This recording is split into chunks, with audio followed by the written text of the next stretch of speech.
Thank you, Bishop Bass. I want to celebrate once again our presiding bishop who has a vision and a keen sense of justice and where we should focus in terms of the prophetic voice of the church. Why don't you help me once again to celebrate presiding Bishop Blake.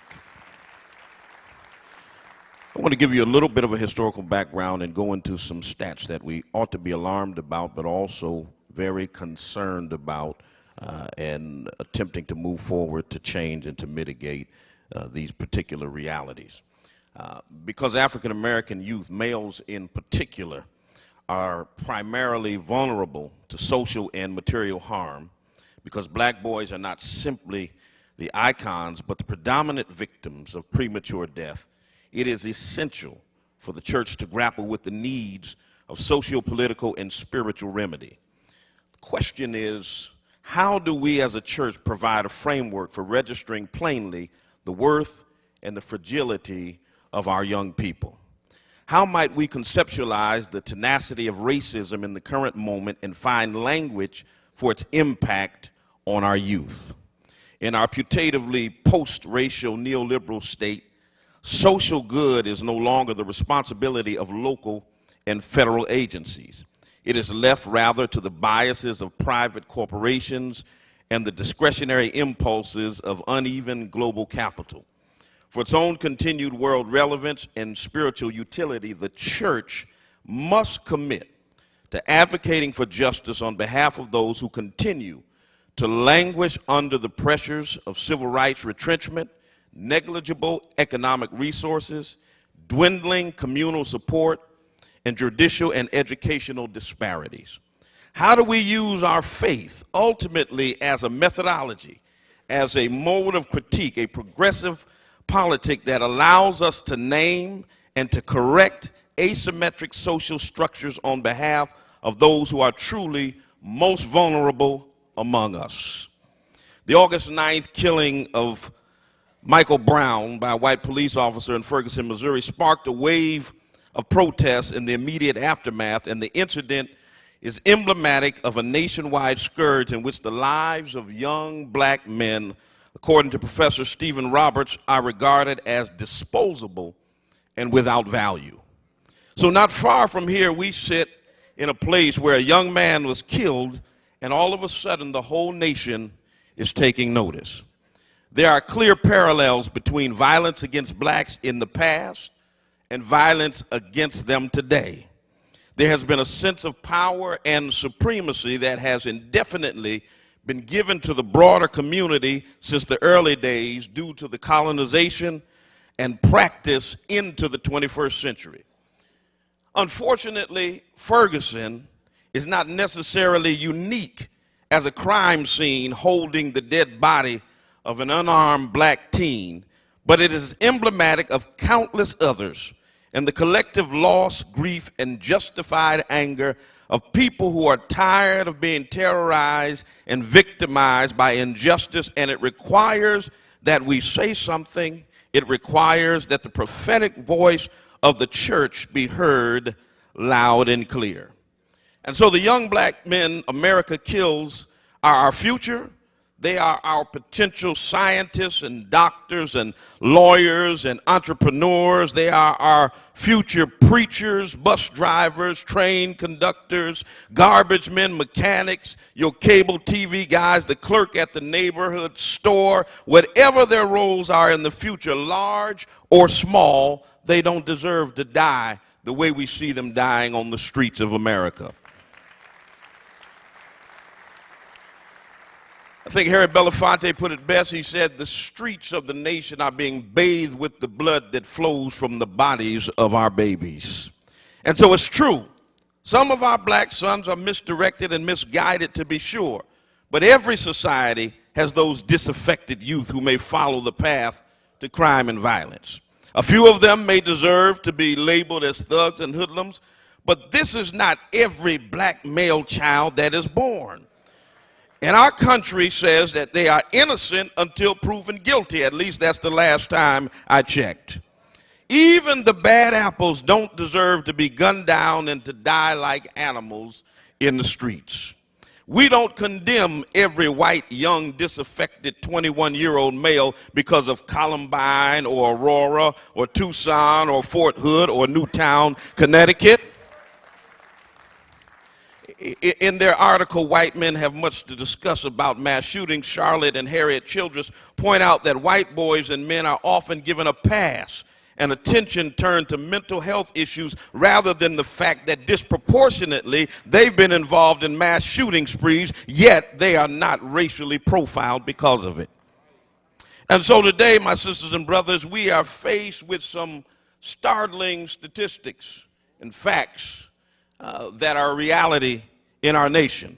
America has failed black men because it has not lived up to its promise of life, liberty, and the pursuit of happiness for all of its citizens. It has decided that black men's lives are disposable, and so it has built a prison industrial complex that privately profits from mass incarceration instead of spending that money on better public schools, on salaries for teachers who believe in their students, on job training, and on youth services for the unemployed urban and rural youth that are struggling.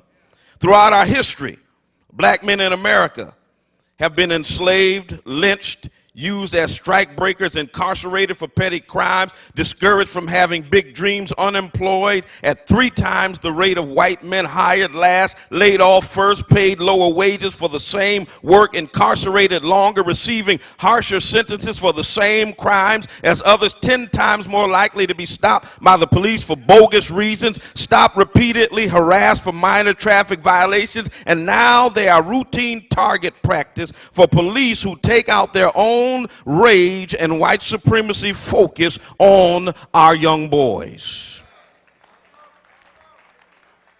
So let's talk about some racial disparities. African Americans now constitute nearly 1 million of the total 2.3 million incarcerated population.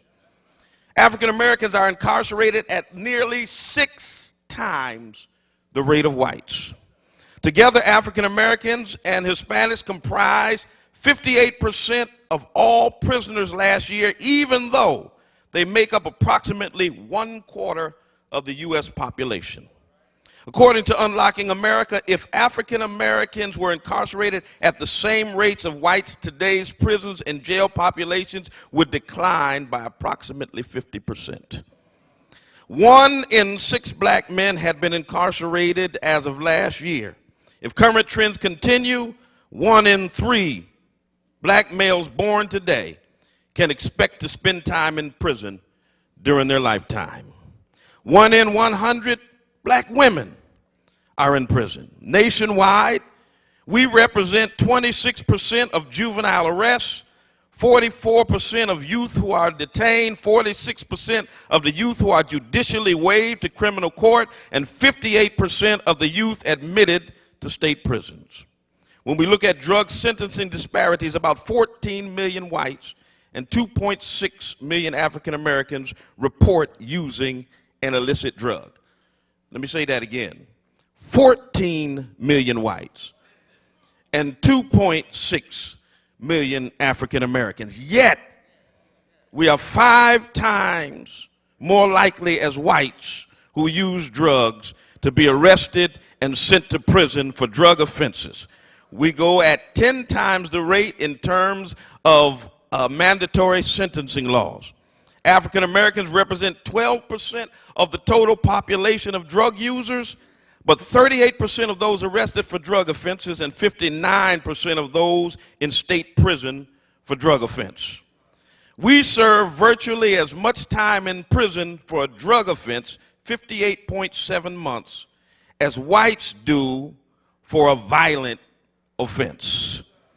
There are some contributing factors. Inner city crime prompted by social and economic isolation is a factor. Crime and drug arrest rates. We represent 12% of monthly drug users, but comprise 32% of persons arrested for drug possession. Get tough on crime and war on drug policies.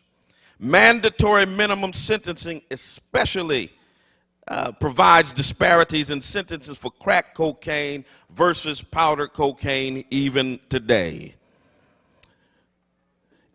Last year, blacks constituted more than 80% of the people sentenced under the federal crack cocaine laws and served substantially more time in prison for drug offense than did whites who had 10 times as much powdered cocaine. 3 strikes laws, habitual offender policies, zero tolerance policies. 35% of our children grades 7 to 12 have been suspended or expelled at some point in their school careers, compared to 20% of Hispanics and 15% of whites. It is a shame before God when a 3rd grader who's had a bad day winds up in handcuffs and is on his way from the school to prison pipeline. Jail reduces work time of young people over the next decade by 25 to 30% when compared with the rest of youth who were not incarcerated. Jails and prisons are recognized as settings where society's infectious disease are highly concentrated. My sisters and brothers, we've got a problem among us. It is our young boys who feel a sense of despair, who are on the street corners shooting each other, who are profiled by those who are charged to protect us. And the church must stand up front and center. Lest we forget, the church in the not too far past was the entity that fought against those who upheld and reinforced segregation and sanctioned lynching. Lest we forget, it was the church who fought those who occupied the highest ranks of the Ku Klux Klan and those who turned hoses and unleashed dogs on peaceful demonstrators. Lest we forget, the civil rights movement and the human rights movement that moved us to the place where we are started in the basements of the church houses. We were the prophetic voice. We were the independent institution that could not be bought or sold or compromised. And today, as our young boys are being killed on our streets and as violence is pervasive throughout our communities, it must be the church that stands up.